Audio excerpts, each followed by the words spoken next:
Well, in Kenya, the survey is done through the Institute of Public Finance. Its CEO, James Muraguri, now joins us with more details.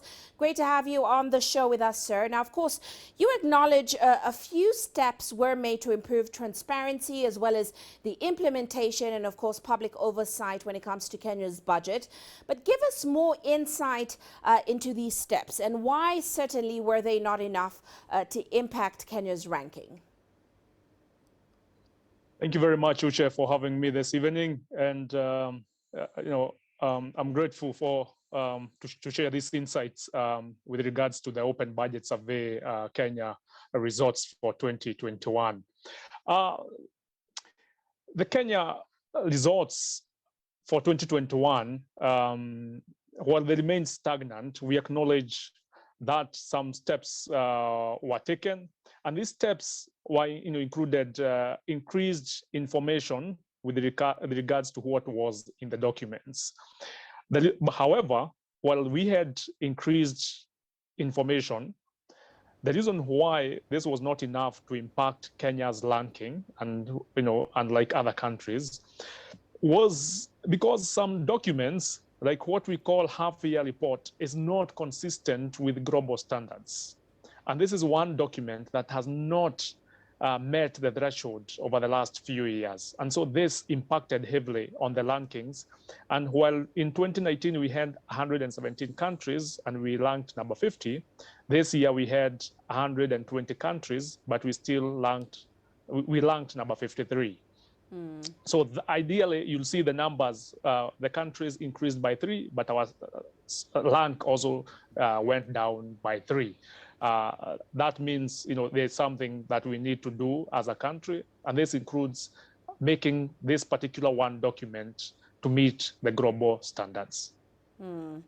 Now, looking specifically at the changes that need to be made, you have advocated for changes in how the government publishes the budget, as well as the amount of accessibility and, of course, input from all communities in the country, and also more oversight through independent institutions. What are the major gaps in these areas that have kept Kenya stagnant on the ranking since 2019? So one of them is the National Treasury, the budget, the national level budget. When the National Treasury or the Ministry of Finance is discussing this budget, they do not go out of Nairobi. They discuss this budget in Nairobi. However, the government budget is not a Nairobi budget. It is a Kenya budget. And so this has also affected the ranking for Kenya. And we would like to see the Ministry of Finance take this conversation to citizens further. The other question we look at is, the office, for example, the Office of the Auditor General. We still feel the Office of the Auditor General is not sufficiently funded, and the decision around its funding is heavily also dependent on the Ministry of Finance. And this is something we would wish to see a change to also affect our ranking as a country.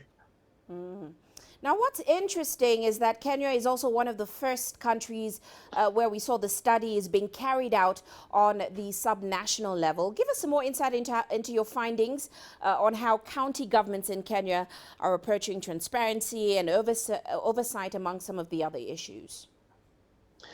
The County Budget Transparency Survey, which is conducted in Kenya by the International Budget Partnership Kenya, over the last 2 years, between 2020 and 2021, saw significant improvements by the amount of budget information that was made available by county governments. The county governments have come to embrace this as a formal requirement by the Constitution on transparency and public participation. The other is also the realization that the more you involve the citizens, the more trust they build on the institution. So these findings have enabled the county governments to have something to pull forward. For example, one of the interesting things, I saw on social media from the county government of Nyeri, the governor himself taking pride in Nyeri County being number 1, because they made public information with regards to the budget and how citizens have embraced this. But of course, this also took a lot of effort from citizens in Nyeri to push the government to make this information available. And so the county government of Nyeri and the citizens in Nyeri have found a common ground of approaching transparency and oversight. And this builds trust in government as an institution. Now, of course, Kenya is heading towards an election, and we know that means a change in a guard going forward. So what's your expectation from the next government, especially as it pertains to issues such as transparency? Wow, absolutely. Our expectations are very high with regards to to transparency of budget documents. One of the things we are asking is the Ministry of Finance to ensure that the next budget finds its way for discussion to citizens across the country, not just in Nairobi. The other thing is we are asking our parliament, the incoming parliament, to ensure that they increase the oversight and check on the budget implementation reports produced by the Controller of Budget, so that they can be able to put those who are responsible for stewarding our taxes to account on how they are spending our resources. Of course, we would wish to see, institutions, like the Office of the Auditor General, do much more, and our judiciary also, do much more to hold people to account. We want to see managerial responsibility on the people who are entrusted with these resources, and especially, the government that comes in.